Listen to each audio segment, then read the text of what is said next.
लड़का वहाँ पे खड़ा जो है, और काफ़ी ढूंढने के बाद हमें इनकी कब्र मिली है। तो ये रही इनकी कब्र। पीटीवी के सिंधी ड्रामा सीरियल बदमाश से उन्होंने अपने सफ़र का आगाज़ किया था, और उसके बाद जैसे मैंने आपको बताया कि उन्होंने मकबूलियत हासिल कर दी थी कम समय में। तो और उन्होंने अदाकारी में आने से पहले वकालत भी की है, लेकिन बाद में उन्होंने वकालत को खैराबाद किया और 1973 के दिहाई में पाकिस्तान टेलीविज़न रेडियो पाकिस्तान से उन्होंने अपनी फ़नी सफ़र का आगाज़ किया। जी बिस्मिल्लाहिर्रहमानिर्रहीम, अस्सलाम वालेकुम दोस्तों, आपको अपनी नई वीडियो में एक बार फिर से खुशामदीद कहता हूँ। और आज की इस वीडियो में मैं आपको पाकिस्तान के लेजेंड अदाकार सिद्दीकी साहब की कब्र दिखाऊंगा, और इनकी कब्र डालमिया कब्रिस्तान में मौजूद है। तो इनके हवाले से तो मैं बात करूंगा कि ये कब पैदा हुए और कब इन्होंने अपने फ़न का आगाज़ किया, लेकिन पहले मैं आप सबको ये दिखा दूं कि कब्र ढूंढने में कितना टाइम लगता है, वो भी मैं आप लोगों से शेयर कर दूं। तो आप वीडियो में मेरे साथ रहिएगा। आगे चलकर इनके हवाले से मैं बात भी करूंगा। सिंधी ड्रामाओं से अपने फ़नी सफ़र का आगाज़ किया था, तो आप मेरे साथ वीडियो में रहेगा, बकाया बातें मैं आगे करूँगा। तो ये आप देखिएगा, ये है डालमिया कब्रिस्तान। तो अभी वहाँ पे अंकल ने मुझे कहा है कि इनकी कब्र इसी साइड पे कहीं पे मौजूद है, तो इसलिए अभी हम इस साइड आए हैं। नहीं तो पहले तो हम वहाँ पे गए थे एंड तक। वहाँ पे कब्रिस्तान की जो मैनेजमेंट होती है, जो यहाँ पे गोरकन वगैरह होता है, तो उनके पास मैं गया, उनसे मैंने पूछा, तो वहाँ एक अंकल थे, उन्होंने मुझे कहा कि इनकी कब्र उस तरफ पे। तो अभी यहाँ पे ढूंढ रहा हूँ मैं, तो आप लोगों से भी मैं ये चीज़ें शेयर कर रहा हूँ कि देखिएगा, सिर्फ वीडियो बनानी नहीं होती है, मेहनत भी लगती है वीडियो बनाने में। आना होता है और फिर कब्रिस्तान में तकरीबन इतनी धूप में, तड़पती धूप में घूमना पड़ता है, देखना पड़ता है, और ये सिर्फ और सिर्फ आप लोगों के लिए, क्योंकि आप लोग मुझे जितना प्यार दे रहे हो, तो उसके बदले मेरा भी फ़र्ज़ बनता है कि मैं आप लोग को और जगहों पे लेकर चलूं, और मैं आपको और अदाकारों की आखिरी आरामगाह दिखाऊं।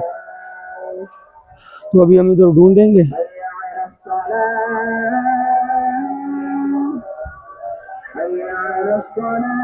वो रहा लड़का लगा हुआ है, मेरे साथी है, उसको मैंने भेजा है कि आप देखो।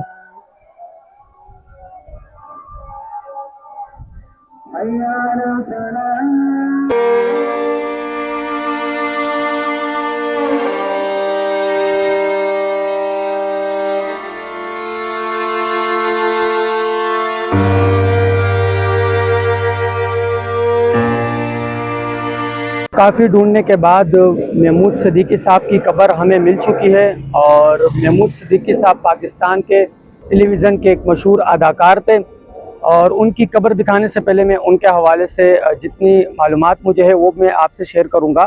महमूद सिद्दीकी साहब 1944 में शुक्र के करीब एक छोटे से कस्बे में पैदा हुए थे, और उन्होंने अपनी फ़नी सफ़र का आगाज़ पीटीवी के सिंधी ड्रामा सीरियल बदमाश से किया था, और उनके कई ड्रामाज में बेहतरीन अदाकारी की वजह से उन्हें काफ़ी ज़्यादा मकबूलियत हासिल हुई, बेहतरीन अदाकारों में शुमार हुए।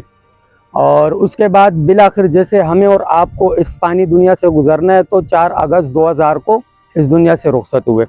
तो मैं आपको लेके चल रहा हूँ। ये सामने उनकी कब्र है, ये लड़का वहाँ पे खड़ा जो है, और काफ़ी ढूंढने के बाद हमें इनकी कब्र मिली है।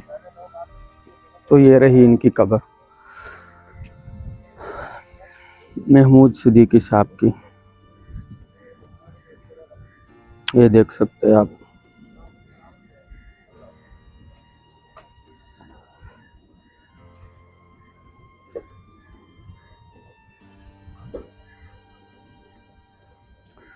जैसे मैंने आपको कहा कि शुक्र के करीब एक छोटे से कस्बे में पैदा हुए थे, और 1973 के दिहाई में अपनी फ़नी सफ़र का आगाज़ पाकिस्तान टेलीविज़न के सिंधी ड्रामा बदमाश से किया था, और उसके बाद बहुत ही जल्द इनको मकबूलियत हासिल हुई। और ये डालमिया कब्रिस्तान है, यहाँ पे मैं मौजूद हूँ।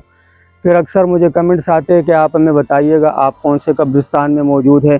तो ये डालमिया का कब्रिस्तान है, और मैंने शुरू में आपको दिखा भी दिया कि कितनी मुश्किल होती है कब्र ढूंढने में, लेकिन फिर मैंने पूरी वीडियो नहीं बनाई। उसकी वजह ये थी कि वीडियो फिर काफ़ी ज़्यादा लंबी हो जाती और हमें ज़्यादा टाइम लगता है कब्र ढूंढने में।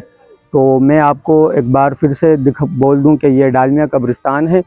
और अभी दुआ वगैरह पढ़ के उसके बाद इनके हवाले से थोड़ी बहुत बातचीत करूंगा और उसके बाद मैं वीडियो का अख्तिताम करूंगा। तो आप मेरे साथ ही रहिएगा।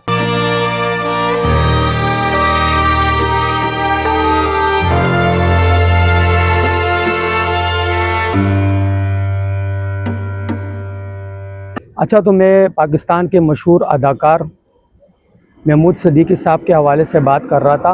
उन्होंने वकालत भी की है। तो वकालत के बाद उन्होंने 1973 के दिहाई में रेडियो पाकिस्तान से अपनी फ़नी सफ़र का आगाज़ किया और आखिरी आराम गए। और यहाँ पे काफ़ी ज़्यादा धूप है, तो इस वजह से अब मैं यहाँ से निकलने की कोशिश करूँगा। और ये डालमिया का कब्रिस्तान है। अक्सर फिर मुझे कमेंट्स आते हैं कि आप कब्रिस्तान का नाम शुरू में बता लिया करें, तो मैंने शुरू में भी बताया है और मैं अभी भी बता रहा हूँ। ये आप देख सकते हैं कि ये डालमिया कब्रिस्तान है। और अभी मैं ज़रा सा साइड में चलता हूँ। तो अच्छा, तो वहाँ पे काफ़ी ज़्यादा धूप थी, तो इस वजह से मैं इस साइड पे आ चुका हूँ। वो देखेगा, वो उनकी कब्र है, लेकिन वहाँ काफ़ी ज़्यादा धूप थी, तो इस वजह से मैं इस साइड पे आ चुका हूँ। महमूद सिद्दीकी साहब एक छोटे से कस्बे में पैदा हुए थे और उन्होंने अदाकारी में आने से पहले वकालत भी की है, लेकिन बाद में उन्होंने वकालत को खैराबाद किया और 1973 के दिहाई में पाकिस्तान टेलीविज़न रेडियो पाकिस्तान से उन्होंने अपनी फ़नी सफ़र का आगाज़ किया और पीटीवी के सिंधी ड्रामा सीरियल बदमाश से उन्होंने आगाज़ किया। और कम समय में उस ड्रामे की वजह से भी और उससे हटकर भी बेहतरीन अदाकारी उन्होंने और ड्रामाज में भी की, तो कम समय में मकबूलियत हासिल कर ली थी। तो आज की वीडियो में मैंने आपको महमूद सिद्दीकी साहब की आखिरी आरामगाह दिखा दी। और मेरी कोशिश यही होती है हमारे वो फ़नकार, हमारे वो सितारे जिन्होंने पाकिस्तान के लिए काफ़ी ज़्यादा काम किया, उनकी आखिरी आरामगाह में आप लोग को दिखाऊं। तो मैं आपको फिर बता दूं कि मैं डालमिया कब्रिस्तान में मौजूद हूं। अगर आप में से कोई इनकी आखिरी आरामगाह पर आना चाहता है, तो मैं इसलिए बार बार ये बात कर रहा हूँ क्योंकि मुझे फिर कमेंट आते हैं कि आप कब्रिस्तान का नाम लाजमी बताया करें। तो ये डालमिया कब्रिस्तान है और ये रास्ता है, इसी से मैं आया हूँ। और अब मैं बाहर चलते हुए भी एक क्लिप बना लूँगा ताकि आप लोग को फिर आसानी हो। तो अभी आप दीजिए मुझे इजाज़त, इंशाल्लाह फिर मिलेंगे किसी और जगह पे, या तो किसी यूनिक स्टोरी के साथ, या तो किसी फ़नकार की आखिरी आरामगाह पर। तो अब तक के लिए इतना ही। अस्सलाम वालेकुम।